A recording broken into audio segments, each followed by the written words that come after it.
El Señor. Muchas gracias, querido pastor. Muchas gracias.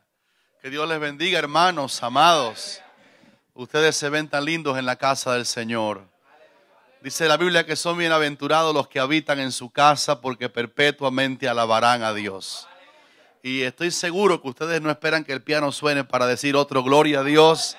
Aún sin la música pueden alabar al Señor, aplaudir al Rey de Gloria, abrir su boca y decir aleluya. En Dios alabaré su palabra, en Dios su palabra alabaré. Quiero, antes que se sienten, saludarles con cariño, darle gracias a Dios por darme la amistad de querido pastor Gustavo, sin conocernos como él decía, pero por referencia ha tenido a bien traernos aquí para esta iglesia cosmopolita, mixta. Yo no sé cuántos países hay aquí, allá tenemos 17 países en la iglesia y todos se llevan bien. Así que me he impresionado en verles a ustedes de la manera tan linda que alaban al Señor, también por un pastor tan joven, este grupo de muchachos jóvenes que son los músicos de la iglesia, todos buenos mozos. Pero estoy preocupado porque ustedes no le han predicado nunca el evangelio a los feos. Estoy buscando algún feo aquí, no lo encuentro. Hermanos, no sean egoístas, también prediquen a los feos para que vengan a la iglesia. Qué gente más linda adorando al Señor. Y gracias de todo corazón por el espacio. Estoy seguro que Dios tiene algo muy lindo para darme a mí también, que soy pobre en espíritu y necesito la palabra de Dios. Gracias, pastor, por darnos esta oportunidad. He estado en Guatemala desde que estaba en Cuba. Vivo nada más hace 11 años en América, como él decía. Mi esposa Anna y yo y mis dos hijos, el varón tiene 26, él es el joven que tiene el programa llamado ¿Qué dice la Biblia?, que algunos conocen, y está usándolo mucho. El Señor es mi copastor en la iglesia, un joven de 26 es un copastor. Escuchen, jóvenes, para que también ustedes se entusiasmen, como su pastor decía. Mi hija de 22, pues también sirve al Señor en la iglesia, la directora de la coral, de la música. Y nosotros nacimos en una cuna de padres cristianos. Mi papá y mi mamá se querían mucho. Tuvieron 7 hijos y los 7 somos cristianos. De esos 7, 5 somos pastores a tiempo completo. Y eso nadie tiene mérito humano. Esa es la gracia de nuestro Señor Jesucristo. Así que me gozo porque me siento en mi familia aquí esta noche. Conmigo anda, o yo ando con él, un querido hermano llamado Juan, que me ha servido de driver today. Hermano Juan, levanta tu mano. Queremos dar un aplauso a ese querido hermano, que él también, como yo, es salvadoreño. Yo nací en Cuba, pero soy salvadoreño. ¿Cuántos aquí son salvadoreños que pertenecen al Salvador, verdad? Y él con tanta amabilidad me ha traído para estar con ustedes. Lo último que voy a decir antes de leer la Biblia es que estuve en Nicaragua, hermano, viviendo un año, 2006-2007, huyendo del comunismo, pero por una indicación divina. El país que se abrió en ese momento fue tu país. Y he estado 7 veces después que estamos en América. He viajado mucho a América Latina para dar conferencias a pastores, obreros, pero hemos estado 7 veces en tu país. Estuve en San José de Bocay, de tu ciudad para arriba, 6 horas en un bus, para reunir un grupo de pastores allá y predicar, enseñar, ayudarles con amor. Así que amamos tu país también. Que Dios bendiga a Nicaragua y que se lleve a Ortega muy lejos de ahí. Dígale a su hermano que Dios te bendiga otra vez. Salúdelo, que hay un ambiente rico aquí en la casa de nuestro bendito Salvador. Abra su Biblia si puede, si no enciéndala, si es electrónica. En Primera de Pedro, con permiso voy a tomar este lindo audio en mi mano para, gracias, estar un poquito más cómodo. Yo soy más bajito que el pastor de ustedes. Primera de Pedro, capítulo 1. Gracias, hermano del sonido, ahí está perfecto. No tienen que moverlo, está bien. Voy a ahorrar mi voz, pero me siento en casa. Estoy también como ustedes, como decía el pastor. Qué lindo el lema que ustedes dijeron con él, que a Dios se llega, al cielo se llega. ¿Cómo? Eso nunca lo había escuchado así como un eslogan. Al cielo se llega adorando a Dios. Entrad por sus puertas con acción de gracias, por sus atrios con alabanza. Primera de Pedro, capítulo 1. Yo quiero hablarte de una propiedad que tú tienes. Una propiedad que tú tienes. ¿Cuántos aquí tienen propiedades? Te voy a enseñar que tienes una tremenda. Primera de Pedro, capítulo 1, versículo 7. Dice, ¿qué propiedad? Si están ahí conmigo, hermanos queridos, digan gloria a Dios. Dice Primera de Pedro, capítulo 1, versículo 7. Para que sometida, ustedes lo quieren leer conmigo en voz alta. 1, 2 y 3. Para que sometida a prueba vuestra fe. Otra vez, para que sometida a prueba vuestra fe. Más, mucho más preciosa que el oro, el cual, aunque perecedero, se prueba con fuego, sea hallada en alabanza, gloria y honra cuando sea manifestado Jesucristo. Oremos. Padre, te damos toda la gloria, todo el honor, toda la fama, toda la pleitesía, toda la alabanza, la magnificencia. Nuestros corazones voluntariamente se postran. No tenemos otra cosa más grande que hacer, como el pastor decía, que ir a tu presencia para adorarte a ti. Te damos gloria. Hoy quiero otra vez darte la fama a ti, la gloria a ti. Yo quiero rogarte que la palabra tuya sea tan buena que nadie se acuerde del predicador, sino que las personas que están aquí se acuerden de tu palabra. Que cuando acabe el culto nadie se acuerde quién fue el que predicó, sino que se acuerden qué palabra tú nos mandaste en este día. Sácianos, porque los que estamos aquí necesitamos oír lo que tú has diseñado para decirnos, y te rogamos que no dejes de decirnos nada que tú tienes en tu agenda, en tu schedule, en tu programa para esta gente linda que han venido con deseo de alabar tu nombre y lo han logrado magníficamente. Te prometo que siempre, siempre, siempre te voy a dar a ti la gloria por usar una vasija tan débil como canal solamente del poder tuyo y de tu santa palabra. En el nombre de Cristo Jesús decimos juntos amén y amén. Puede sentarse y dígale a que tiene al lado: Dios te va a hablar de seguro. Y dígale: a mí también Dios me va a hablar de seguro. Esta noche quiero hablarte acerca de una propiedad que este versículo que leímos juntos, 1 de Pedro 1:7, dice que nosotros tenemos. Posiblemente haya sentido, y yo quiero decir de antemano que voy a predicar muy corto porque el pastor predicó este mensaje en todos los anuncios que hizo. Él, sin saberlo, no nos pusimos de acuerdo para nada, pero tantas cosas que él dijo ustedes van a oír y enseguida van a saber que él estaba predicando el mensaje de esta noche. Así es el Espíritu Santo de Dios. Pero alguien a lo mejor te ha intentado ridiculizar porque te ve y ha dicho: tú no tienes lo que yo tengo, tú no posees la propiedad que yo poseo. Estamos en un país de inmigrantes. Cristo también es inmigrante porque Él dejó su país para venir a la tierra aquí a dar su vida por todos nosotros.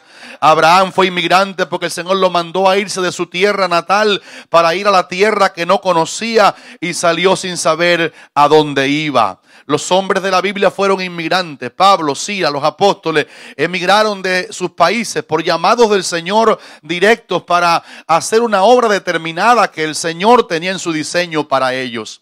Y muy posiblemente en el mundo de los inmigrantes no podemos imaginar que nosotros no estamos en este país por la fortuita confluencia de algún evento de persecución o de mejorar el estatus de vida o comer jamón y tomar leche condensada. Nosotros estamos aquí porque Dios nos ha traído a Estados Unidos de América. Tú eres un inmigrante, yo soy un inmigrante y estamos agradecidos porque Dios todavía, aunque estamos en un país aparentemente ajeno y donde la noticia global parece como afrentarnos, tú eres propietario de bendiciones que si los pudieras saber y los pudieras creer, los pudieras saborear espiritualmente a tal manera que te sintieras más grande que el presidente de los Estados Unidos, más millonario que Bill Gates, porque tú eres propietario de algo que te va a servir para esta vida y para la vida venidera. No me refiero a bienes materiales que Dios nos los puede dar y dice la Biblia que nos lo da a veces en abundancia para que lo disfrutemos. Nada tiene de malo tener de lo material que Dios mismo es el que lo provee. Pero lo que estamos diciendo por la Biblia es que tú eres propietario de una fe especial, porque el versículo que leímos dice: para que sometida a prueba vuestra fe. Diga conmigo: vuestra fe. Dicho de parte del apóstol Pedro, escribiendo en esta carta a los hermanos que recibían su carta, él usa la palabra ustedes, para que sometida a prueba vuestra fe. Ahora que tenemos esta palabra con nosotros, tenemos que decir: para que sometida a prueba nuestra. Diga conmigo: nuestra fe. Si esa fe es nuestra, esa fe es tuya. Tú eres propietario de un regalo, porque la fe es un don de Dios que el Señor te ha regalado por su gracia. A tal manera es un don que el Señor nos da, que la Biblia misma dice que no es de todos la fe. Si la fe te ha alcanzado es porque la fe es un don que viene de Dios. No es que Dios elige a alguien para salvarlo y a otro para perderlo, como algunas personas mal creen. Es que la fe que te ha tocado a ti, tú la recibiste cuando a lo mejor no te dabas cuenta que el Señor tenía un plan contigo. Pero la fe de Dios es tuya ahora. Tú eres quien tienes esa fe. Yo soy quien tengo esa fe.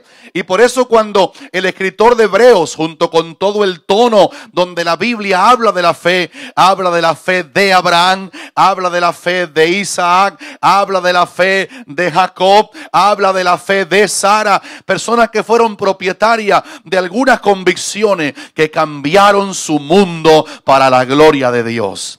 En otras palabras, te quiero mirar a los ojos y decirte felicidades. Si tú tienes fe, tú tienes una propiedad muy importante para tu vida. Hoy el pastor estaba hablando de un ejemplo de fe, porque la fe en la Biblia tiene su propia definición.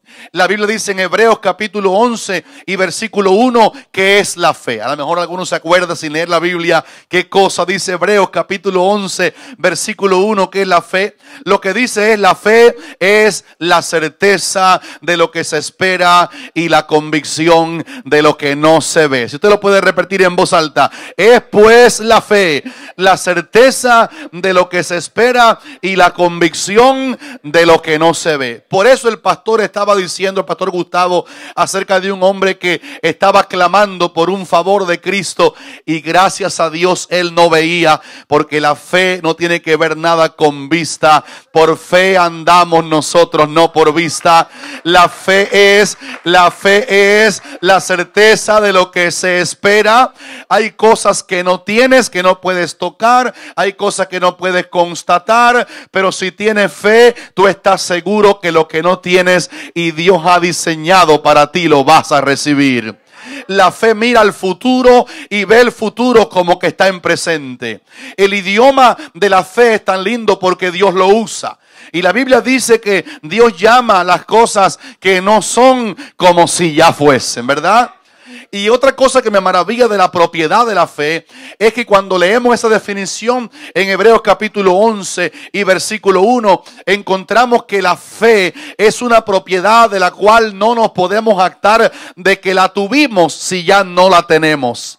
La fe mira al futuro, es convicción de lo que dice certeza de lo que se espera y convicción de lo que no se ve, pero la fe no puede ser alabada como una propiedad que tuvimos y ya se murió. Si la fe se murió, la fe estaba y la fe no está, y la persona se ha empobrecido, se ha convertido en pordiosero. Pero al verte aquí sentado y de pie y alabando al Señor, yo estoy seguro que la fe está en ti esta noche. Dios te ha provisto fe, tú tienes fe, y si tienes fe, el cielo es tuyo, y si tienes fe, el favor de Dios es tuyo, y si tienes fe, para el Dios que te dio la fe no hay nada imposible, ¿verdad?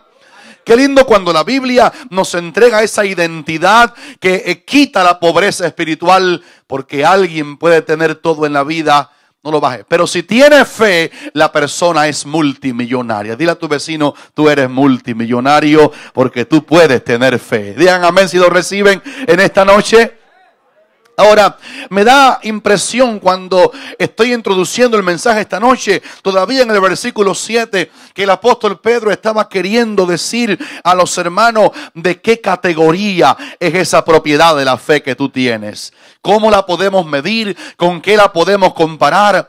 Y cuando en los tiempos bíblicos, en los tiempos del apóstol Pedro, por allá por el año 60, 70, cuando escribía esta epístola primera universal del apóstol Pedro, también como hoy el oro era muy caro, era una propiedad. El que tenía oro tenía algo muy especial. Parece que el oro nunca ha bajado de precio, parece que el oro siempre ha sido caro. Hoy yo tengo un anillo en mi mano que es el anillo de mi amor con mi esposa. Este anillo tiene 30 años en mi mano, solamente que he tenido que cambiarlo 2 o 3 veces porque yo antes era más espiritual, tenía menos carne, y a medida que uno va pasando el tiempo hay que hacer más grande el anillo, pero todavía este anillo de oro, no sé si es muy oro muy bueno, pero es oro porque ha soportado 30 años de matrimonio, ha sido sometido a aflicciones, a contradicciones, a tremendas luchas, pero Ebenezer, puedo mantener el anillo del matrimonio en mi mano como una seguridad de que el oro puede traspasar los tiempos,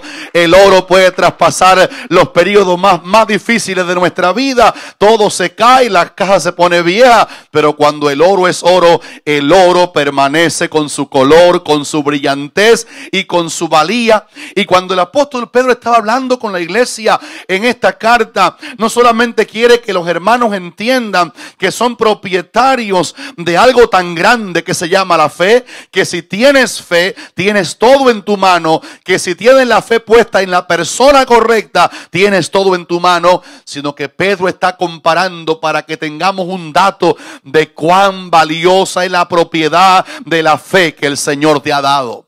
¿Sabe por qué dije la fe puesta en la persona correcta? Porque hay una corriente que habla también de la fe, pero habla de la superfe materialista, habla de la superfe humanista, y te enseñan a repetir palabras vacías, y si tú repites y repites vas a tener lo que tú tienes. Eso es falso. Dios no tiene ninguna responsabilidad en darme un capricho. La fe es la fe de Dios, y la fe existe cuando la base de mi fe no soy yo mismo, ni mis metas, ni mis propósitos propios. La fe es un tesoro cuando tengo a Dios como el objeto de esa fe verdadera. Déjeme decirle que a mí me sirve Asaf para darme cuenta de un hombre que tenía como tú también un tesoro de fe, pero no la tenía puesta en él. Asaf dijo en el Salmo 73, a quien tengo yo era propietario, ¿verdad que sí? A quien tengo yo en los cielos, sino a ti, pero fuera de ti yo nada deseo en la tierra.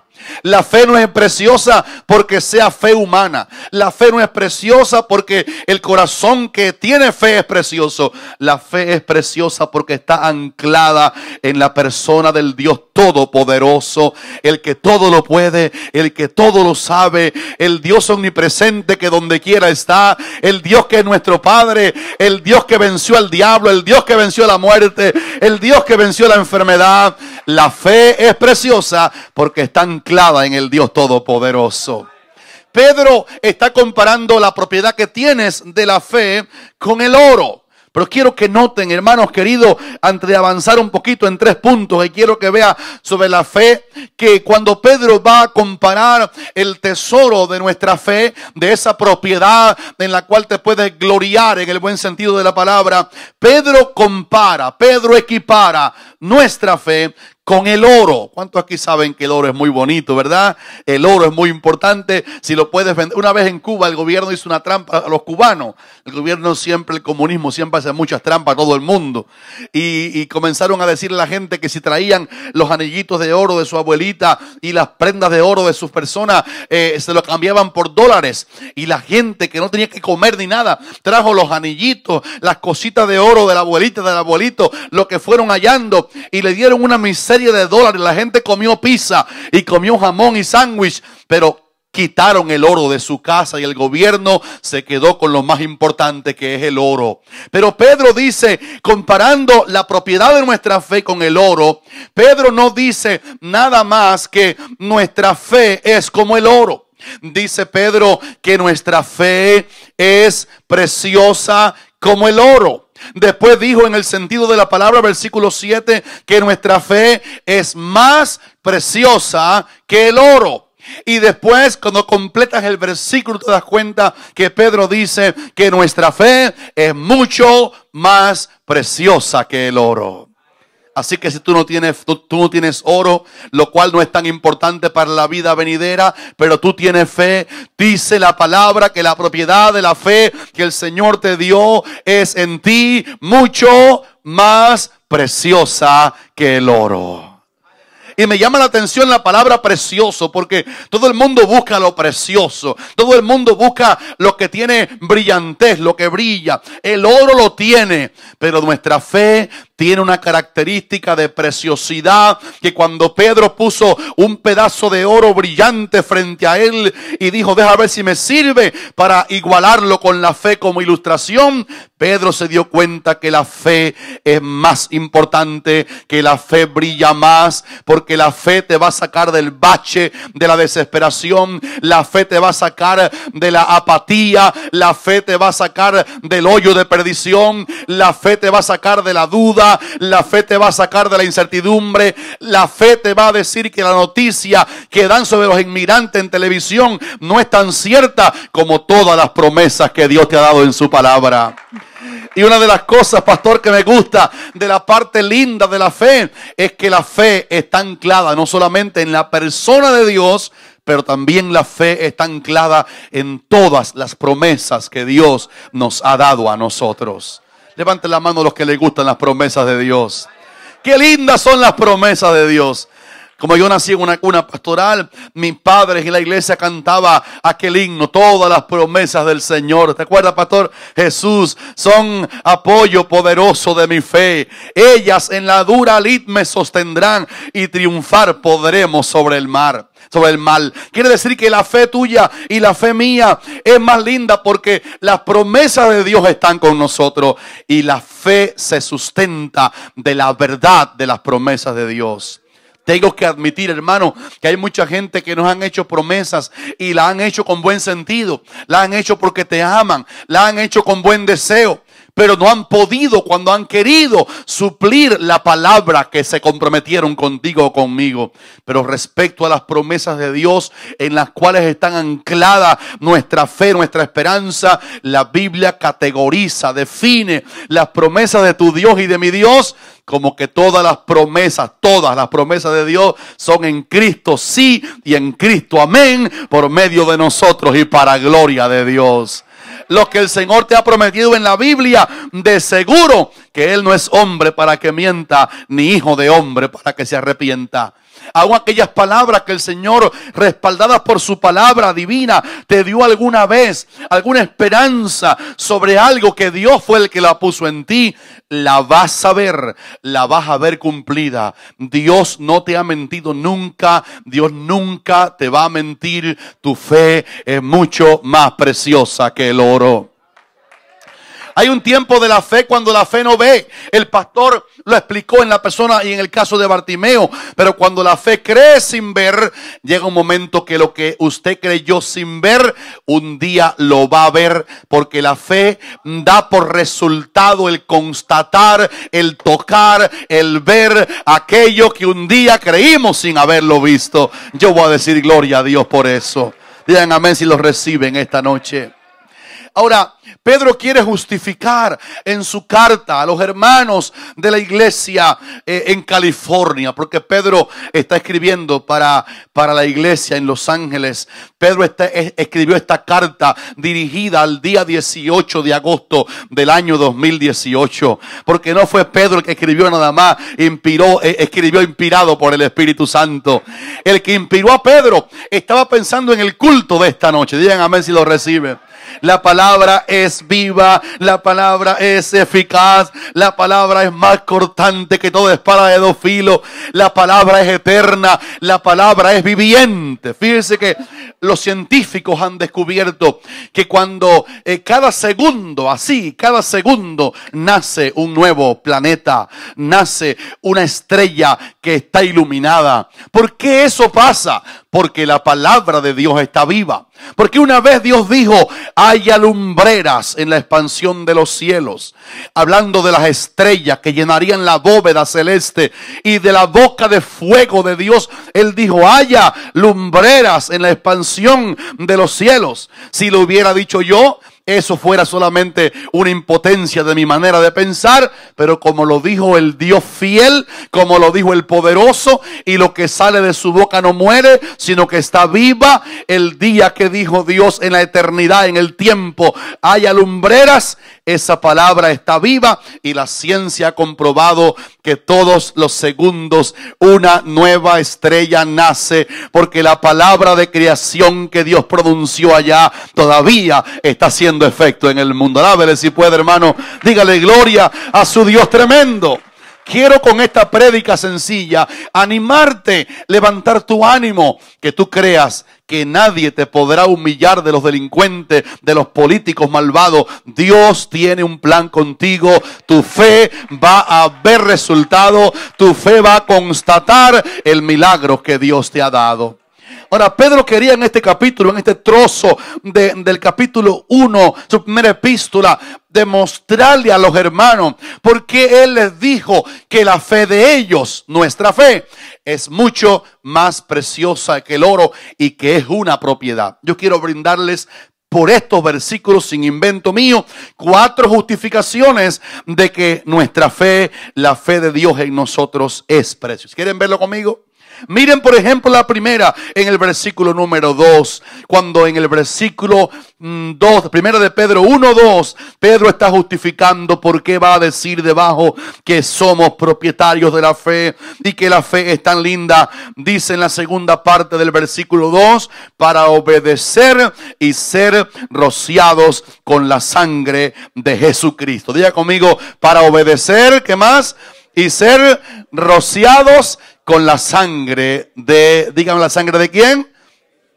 ¿Por qué Pedro habla de obedecer y ser rociado? ¿Sabe por qué? Porque la salvación es una obediencia. Quiere decir, la salvación recibida. El hombre te predicó en la calle. El misionero te predicó allá en tu país bonito de origen. Todos nuestros países son países sumamente lindos. Nuestras banderas, nuestros signos son tierra deseable de Dios. Digan amén a eso.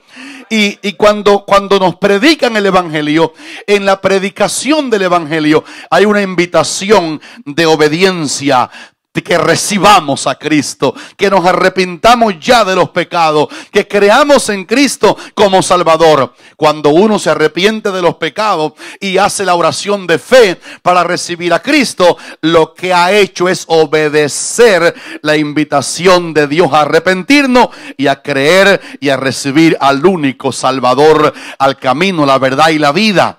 Y dice Pedro aquí, cuando obedecemos el evangelio y nos arrepentimos y decimos, si yo quiero a Jesús, dice Pedro que somos rociados. La palabra rociado viene del Antiguo Testamento y habla del momento que Dios mandó a Moisés a rociar al pueblo con la sangre de los corderos, que solamente era un tipo de la sangre más preciosa que la de los corderos, porque la sangre de los corderos tapaba los pecados nada más ante la vista de Dios, para que su ira no consumiera a la persona que había obedecido traer el cordero expiatorio al tabernáculo. Pero la sangre de Cristo no solamente cubre el pecado, el apóstol no, pero era Juan el Bautista, ese no era el apellido, sino el oficio. Juan el Bautista dijo de Cristo, ahí viene el Cordero de Dios, hablando del derramamiento de su sangre, el Cordero de Dios que quita el pecado del mundo. Digan amén a eso, hermano. Qué lindo que la sangre de Cristo puede quitar. El apóstol Juan dijo, primera de Juan 1:7, y la sangre de Jesucristo, su Hijo, nos limpia de todo pecado. La fe es preciosa, número 1, porque cuando recibimos a Cristo, obedeciendo la invitación divina a dejar el pecado y a creer solamente en Cristo, la sangre de Cristo en la cual creemos por fe hace un efecto santificador en nosotros. Algunas veces el diablo nos acusa de pecados pasados, aún después que somos salvos. Algunas veces el diablo te quiere recordar qué malo allá lo que hiciste. Y además del pecado feo que se cometió, cuántas veces, y el diablo quiere enumerarte cuántas veces cometiste ese horrible pecado. No hay ningún pecado ni cantidad de ellos que no pueda ser limpiado cuando la sangre de Cristo es rociada sobre cada uno de nosotros. Si alguno está en Cristo, nueva, diga conmigo, nueva. Pero dígalo fuerte, hermano, nueva criatura es. Las cosas viejas pasaron, he aquí todas son hechas nuevas. Así que yo he creído contigo que al creer en Jesucristo, su sangre nos ha limpiado. Y si usted ha creído eso, se puede parar firme cuando en su conciencia el diablo le quiera recordar los pecados pasados. Dígale: no tengo tiempo para ti, acusador. La sangre de Cristo en quien he creído ya me ha limpiado de todos los pecados. Yo soy lavado con sangre, soy limpio para estar en las mansiones celestiales y hoy tener comunión con Dios. La segunda razón por la que Pedro quiere justificar que la fe nuestra como propiedad que el Señor nos dio es preciosa está en el versículo número 3. En la segunda parte dice: para una esperanza viva por la resurrección de Jesucristo de los muertos. ¿Sabe lo que es fe? Fe es lo que dijimos al principio, certeza de lo que se espera. Porque la fe está ligada con la esperanza. Y dice Pedro que la fe es preciosa porque el Señor nos da una esperanza viva. Diga conmigo: una esperanza viva. Eso diferencia mucho la esperanza muerta que alguien te ofrece pero nunca llega. Las promesas que te hacen pero nunca te pueden dar lo que te han prometido. Pero dice la Biblia que cuando creemos en Cristo como Salvador, esa fe sirve para esta vida y para la vida venidera. Hay una esperanza que la fe produce. Hay un mañana que la fe de hoy hace ver. Hay una seguridad en mi futuro en la tierra y mi futuro en el cielo que la fe nos va a dar. Y Pedro le llama a esa cosa bonita que la fe preciosa produce, que se llama esperanza, una esperanza que está viva. En otras palabras, tus ojos verán al Rey en su hermosura. Le veremos tal como Él es. Al que ahora adoramos sin haberle visto. Al que ahora levantamos las manos en este culto lindo que ustedes han entregado al Señor. Cuando dijo el pastor: al cielo se llega adorando. Y yo vi esta iglesia en pleno levantando las manos al Señor para adorarle. Y yo me gozaba con los signos de estos muchachos que cantaron aquí esta noche. Yo dije: qué lindo que la iglesia aquí sabe que nuestra esperanza es cierta. Nuestra esperanza está viva. Y dice Pedro que el cimiento de que nuestra esperanza que viene por la fe está viva es por la resurrección de Jesucristo de entre los muertos. A Él lo mataron, pero no porque la gente lo mató porque fueron malos ellos y bueno Él. No porque la gente lo mataron porque Él se encontró con la muerte por accidente. Él no murió porque Pilato mandó a matarlo o porque Anás y Caifás no creían en Él. Cristo dijo: nadie me quita mi vida, sino que yo mismo la doy por la vida del mundo. Él murió porque te miró. Él murió porque te conoció. Él murió en la cruz del Calvario porque antes de la fundación del mundo el Padre designó a su Hijo como el Cordero inmolado para venir a derramar su sangre por todos nosotros. Yo quiero hacer una pausa para que le diga conmigo: gracias Cristo, porque yo tengo una esperanza viva. Yo voy a ver a los hermanos que se fueron de aquí al cielo y que murieron en la fe de Cristo. Mis ojos lo van a ver un día pronto. Yo tengo una esperanza viva. En otras palabras, si después que Jesús murió, Él se levantó de los muertos por el poder de Dios, y Él murió y se levantó de los muertos para nunca más morir jamás, mi esperanza tiene sustento de vida eterna. En tercer lugar, Pedro quiere justificar que nuestra fe es viva. Miren el versículo 5 para decir que nuestra fe es preciosa porque nuestra fe nos permite creer que vamos a ser guardados por el poder de Dios. Yo te quiero preguntar, hermano, ¿cómo yo te has sentido a veces perseguido por el enemigo? Como yo te has sentido a veces que el diablo nos ha contado como ovejas para el matadero. Han venido a matarte, a destruirte, a acabar contigo. Los demonios te han hecho la guerra. Dijo el salmista, hablando del enemigo: me empujaste con violencia para que me cayera. Donde quiera hay un azote a tu fe. El diablo te odia, no solamente porque tú eres redimido, sino porque la imagen de Dios está en ti, porque Cristo está en ti y tenemos una guerra. Pero ¿sabe qué hace la fe? La fe puesta en la persona correcta me hace creer lo que dice Pedro aquí, que somos guardados por el poder de Dios. La fe dice, no se duerme el que te guarda. He aquí no se adormecerá ni dormirá el que guarda esta iglesia. El que te guarda a ti, a tus pastores amados. ¿Sabe por qué? Porque Dios es escudo alrededor de ti. Él es tu gloria y Él es quien levanta tu cabeza. Hermanos, un día conversando con un hermano muy ducho en la palabra, me dijo, pastor, si el diablo no existiera, bueno, me dijo, el diablo es una demostración de que no hay nadie que pueda con Dios. En la eternidad el diablo fue lanzado por su orgullo. Era un querubín protector, el director de la orquesta de los querubines, serafines y ángeles en el cielo. Pero por su orgullo y querer subirse al trono él y bajar a Dios, Dios lo bajó del trono, de la corte celestial, quiero decir, al aire. En la gran tribulación vendrá del aire a la tierra. Finalmente va a ser echado en el lago de fuego que arde con fuego y azufre. Pero a ti y a mí, nuestra fe en Cristo nos va a seguir guardando. No puedes andar en zozobra, Señor, llegaré al final. No puedes, Señor, llegaré, me graduaré en el cielo, te veré un día o no. No lo dudes. La fe en el Cristo correcto te va a guardar de los males, te va a preservar, te va a guardar. La Biblia dice acerca del Dios de tu fe que Él es poderoso para guardarnos sin caída y presentarnos delante de su gloria un día con gran alegría. Si lo recibe, digan un fuerte amén. Y la última cosa por la que Pedro quiere justificar que nuestra fe es mucho más preciosa que el oro está en el versículo 6. Lea conmigo en el versículo 6 algo que también el pastor dijo ahorita sin casualidad, pero con coincidencia divina en su boca. Dice versículo 6, en lo cual vosotros os alegráis. Déjame mirar la cara de ustedes, a ver si ustedes están contentos por la fe que tienen. Él lo dijo tan claro porque su pastor habla tan claro. El que se gana la loto tiene miedo que le rajen el corazón del gozo.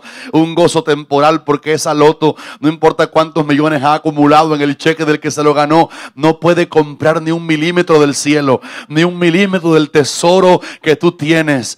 Óigalo bien, hermano, tú tienes pasaporte y el pasaporte que tiene es más grande que el americano, que es supuestamente el mejor. El pasaporte que tiene está en Filipenses 3:20, nuestra ciudadanía está en los cielos. Digan amén si lo reciben. Nuestra ciudadanía está en los cielos. Ay, quisiera decir tantas cosas, pero el tiempo ya se me acabó. Y yo quiero que ustedes me inviten otra vez porque prediqué corto hoy, pastor. Pero ¿sabe qué? Mi esposa, que también es hija de pastor y su único hermano también es pastor, por años le ha tenido un poco de respeto a la muerte. Y hace poco ella me dijo, tenemos 2 nietos de mi hijo varón. Yo no tengo canas, pero tengo nietos. Y ya cumplí 25 años de edad, lo que hace tiempo que lo cumplí. Pero ella me dijo que feo de pronto irse y ya más nunca, más memoria de nuestros nietecitos, pobrecitos los nietecitos. Y cada vez que pasa un carro fúnebre, ella dice, reprendo al diablo ahora mismo en el nombre de Jesucristo. Pero ¿sabe qué, hermano? Para los que tienen el tesoro precioso de la fe, para los que tenemos el tesoro precioso de la fe, lo mejor que nos pudiera pasar en la vida es irnos con el Señor. Levante la mano los que se quieren ir esta noche con el Señor. Deje la mano orar por ti para que hoy, la gente bajó rápido la mano como a toda velocidad, Nosotros tenemos que alegrarnos porque nuestra esperanza está viva. Y cuando hablamos de propiedad de la fe en el Dios correcto y que viviremos en el cielo, dice Apocalipsis capítulo 21, versículo 4, sin lágrimas, sin más dolor, sin más aflicción y sin más dolor, dice el himnólogo basado en la Biblia, qué dulce será en el cielo, pasadas las penas aquí, volvernos a ver reunidos con nuestros amados allí. Por todos los siglos eternos, qué gloria inefable ha de ser estar en presencia de Cristo, gozando eterno placer. Este asunto de la venida del Señor no es para los jóvenes. Cuando yo era como usted decía, predicador, yo sé que usted dice que el Señor viene, pero yo quiero primero casarme. Señor, después que yo me case, cuando tú quieras, tú vienes.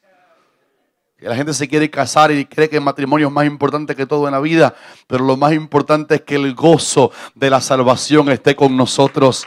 Pedro dice, si de verdad tienes fe preciosa, tú vas a tener gozo a tal manera que te vas a alegrar en la esperanza de la vida eterna. Míreme aquí para ver si tienen gozo en su corazón ustedes. Deja ver la cara. Revisa la cara al que te quede más cerca y pregúntale. Deja ver el estado de gozo que hay en tu corazón. La alegría de que tienes propiedad de fe. La alegría de que tú eres millonaria, un joven cantante. La alegría, jóvenes, de que ustedes son multimillonarios. Porque ven el mañana con seguridad. Ven arriba con seguridad. Ven que están firmes y que no hay nadie que pueda hacer con tu vida lo que esa mala persona quiere sin el permiso de Dios. Y yo quiero decirles, a manera de entender esta verdad un poquito más grande, hermano, en todos los países de la tierra, circunstancias muy difíciles, el Señor siempre ha prometido alegrar el alma de los que tienen fe, vivir contentos con el Señor. Hay un profeta en la Biblia que yo pienso que es cubano. Y ustedes van a acusarme de hereje, pero cuando le diga lo que él dijo, sí es verdad, parece que era cubano. Él dijo, es que yo nací en Cuba, pastor. Él dijo, aunque la higuera no florezca, ni haya vacas en los corrales, ni ovejas en la majada, aunque no haya nada. Y ese es Cuba. Era habanero, era de La Habana, era Habacuc, era habanero y todo, fíjese. Y él dijo, pero con todo... Oye, tengo que decir que no es verdad que era habanero y nada, esas cosas me acusan de hereje después de verdad aquí. Él dijo, pero con todo, aunque no hay nada a mi lado que sustente humanamente, materialmente mi alegría. Tenía tanta fe, lo voy a repetir, tenía tanta fe, que él dijo, pero con todo, aunque aquí no haya de dónde agarrarme, de dónde sujetarme, con todo, yo me alegraré en Jehová y me gozaré en el Dios de mi salvación. ¿Cuántos dicen aleluya por eso, hermanos? Ahora, el mensaje de la fe está muy lindo, pero viene la parte más fea de la fe. Hay una parte fea en la fe que deja preguntar a cuánto le gusta. ¿A cuántos hermanos le gusta que Dios le pruebe la fe? Dijeron ay, amén, pero no dijeron mucho amén. La Biblia dice entonces que esta fe que tenemos, que el Señor nos dio, que le gana al oro en preciosidad, que está sustentada en su fidelidad, esa fe tiene que ser probada. Hay momentos en nuestra vida cuando no es verdad que después que me convierto paro de sufrir. Yo soy pastor allá en una iglesia y como a 10 cuadras hay una mentira en rótulo lumínico que dice pare de sufrir. Y presentan a la gente, por decirte a la gente ignorante que no vienen aquí a la iglesia, echando su nombrecito en unos vasos de agua o de aceite. Venga y meta aquí su nombre en aceite. Y la gente ignorante manda su nombre, su apellido, su segundo apellido, la abuelita, el abuelito, para que aquel supersticioso y hechicero, porque eso es hechicería, tire la tarjetita en aceite y reciba un milagro. En la Biblia, nada que yo pueda tocar físicamente me va a ayudar. En la Biblia es por fe. No veo, pero estoy seguro que mi fe es tan linda que Dios la va a probar. Y aquí se anticipa que la fe nuestra en el Señor, la fe que Él nos dio para que la usemos aquí, porque no habrá fe en el cielo.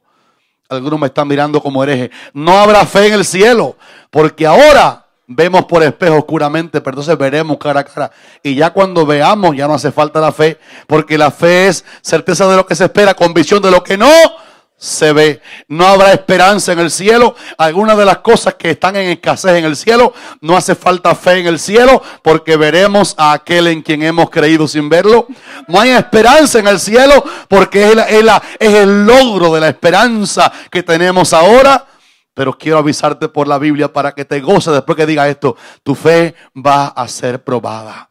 Y dice Pedro, y ya voy a resumir el mensaje, que cuando estamos en esa fe, dice, la fe nuestra que Dios nos dio, que es bella, que supera el oro en belleza y que cree en Dios y sus promesas verdaderas, va a ser sometida a prueba. Y la gente mira así como que se acabó la alabanza en la iglesia. Nadie dice amén ahora. Pero Dios va a probar nuestra fe. Y cuando dice esta la Biblia, Él va a probar nuestra fe. Tenemos que definir, yo tengo que definirlo con mucho cuidado, con mucha ternura, para que te pueda disfrutar lo que Pedro está diciendo aquí. Cuando dice la Biblia que Dios va a probar nuestra fe, no es como algunos mal creen, que la prueba de la fe es que Dios quiere saber quién yo soy y va a probarme con una dificultad, con una aflicción, porque la prueba habla de aflicción. No es verdad que después que me convierto paro de sufrir. En el mundo tendréis aflicciones. Muchas son las aflicciones del justo, pero escuche qué good news, de todas ellas le librará el Señor. En el mundo tendréis aflicción, pero escuche qué buena noticia, dice el Señor tuyo, confía, yo he vencido al mundo. Dicen amén, hermanos. Ahora, ¿sabe que la fe es aprobada? No es que el Señor te envíe una aflicción a ver si tú sigues adorándole y después que le adoras en la aflicción y vienes al culto en la aflicción. Eso hay que hacerlo cuando hay prueba, por supuesto. No es que Dios está buscando probar si tú sirves o no sirves, porque si Él tiene que esperar probarme para saber quién soy, Él no fuera Dios. Él sabe quién soy. Él sabe que tú sirves. Él sabe que tienes buen propósito. Él no te prueba para que Él sepa que tú sirves en la fe. ¿Sabe que encontré en la Biblia? Que cuando Dios dice que prueba al justo, el justo no es el propósito principal de la prueba. Por la Biblia entendemos enseguida que cuando la Biblia habla de Dios probando nuestra fe, es para que los que están a nuestra orilla, los que nos ven alabar a Dios en medio de la aflicción, probando Él nuestra fe, los que nos miran viniendo a la iglesia con fidelidad, aunque la muela duela, aunque no haya dinero por alguna circunstancia difícil en el bolsillo, y nos ven alabando al Señor con una confesión de fe en el dolor, con la familia que murió en nuestros países, y aún así venimos y aún así adoramos.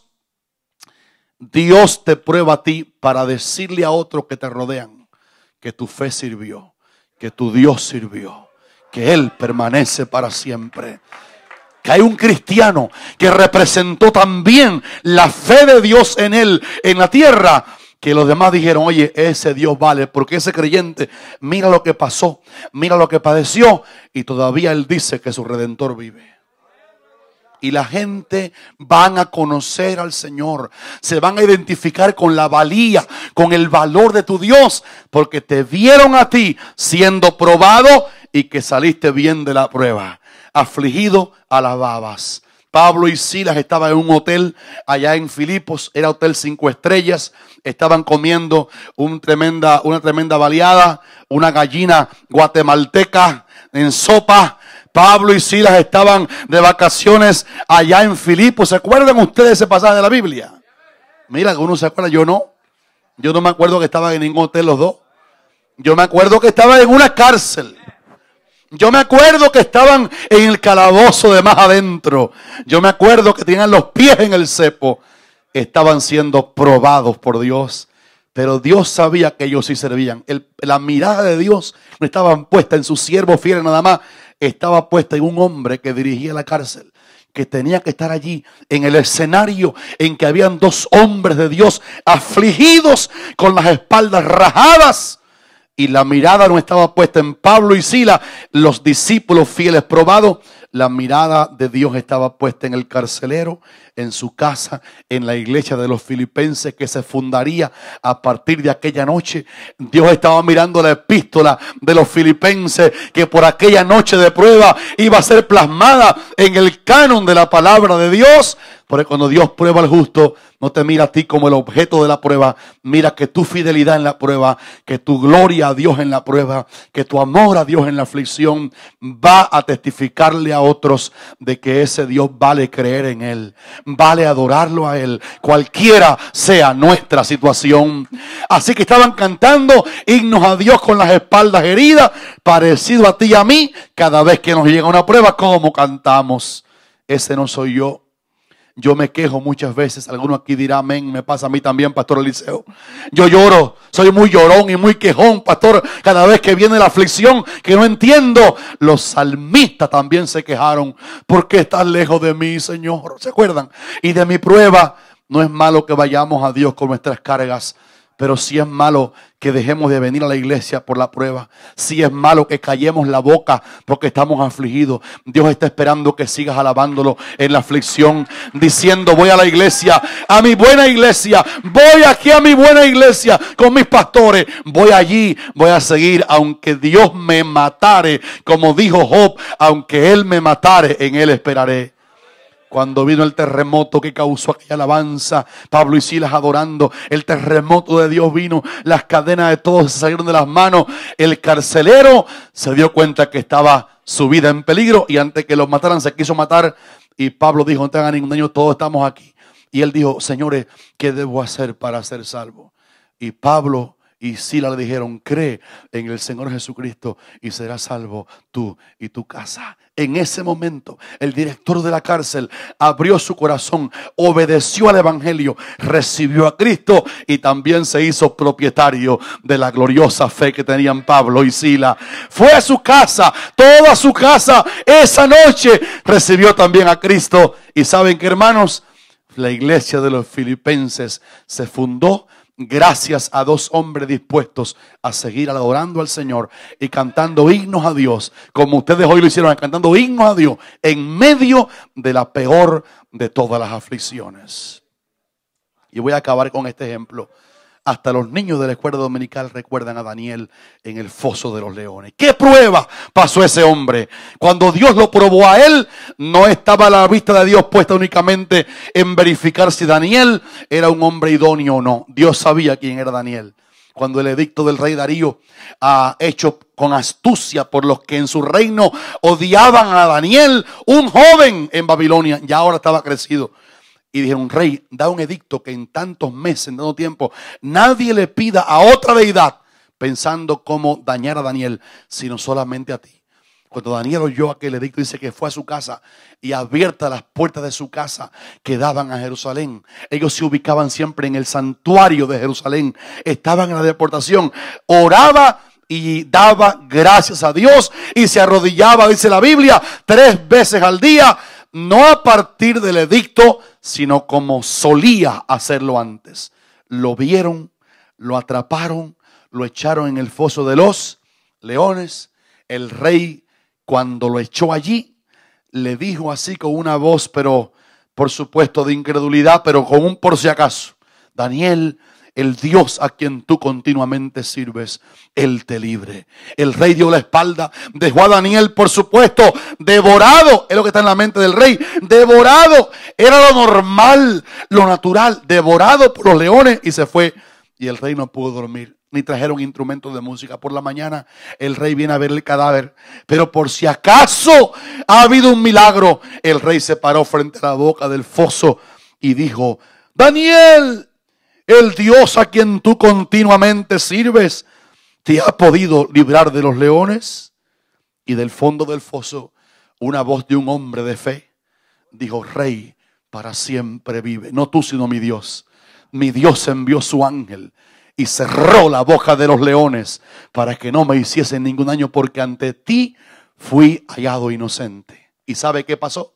Sacaron a Daniel, echaron a los hombres que hicieron aquel daño en el hombre aparentemente, y dice la palabra que cuando el rey echó al foso a los que hicieron que Daniel fuera allí, dice que no había llegado al fondo cuando los leones se habían apoderado de todos sus huesos y los convirtieron los trituraron, los devoraron completo.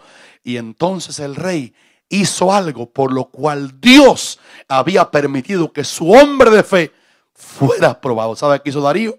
Se sentó en la oficina oval e hizo un decreto que decía: por orden del rey Darío, yo ordeno que en todo el dominio de mi reino, pueblos, tribus y lenguas, todos tiemblen y teman delante de la presencia del Dios de Daniel. Él es el que salva. ¡Aleluya! En otras palabras, al ser probado un hombre de Dios, Dios no miraba solamente la verificación del hombre. Él sabía quién era ese hombre. Él estaba pensando en lo que iba a causar un hombre que se mantuvo fiel en la prueba. Te quiero animar que sigas adelante aunque tenga batallas, aunque tenga pruebas. Tú tienes propiedad, tú tienes herencia, tu fe sirve, tu fe es preciosa. Tú tienes a un Dios en los cielos que te cuenta hasta tus cabellos de la cabeza. Él sabe quién eres, Él te guarda. No duerme el que te guarda. Él sabe de qué país veniste, este gran país. Él sabe cómo guardarte de lo que te quieren atrapar. Digan amén si lo reciben, hermano. Él sabe. Y cuando tu fe linda sea pasada por tiempo de aflicción, recuerda qué pasa. Dios está probando tu fe. No para saber si sirves o no. Está probando tu fe para que te va a ayudar a salir en alabanza, en gloria y en honra esa fe. ¿Y sabe qué? Los que te rodean se van a dar cuenta que tu Dios vale. Ellos van a saber de Dios. Ellos van a saber que tu Dios permanece para siempre. Pónganse de pie conmigo, hermanos. Es posible que la palabra que predicamos esta noche haya alcanzado aquí a alguien que ha venido al culto porque tiene fe, pero ha tenido unos periodos en estos tiempos terribles de debilidad de la fe, de una fe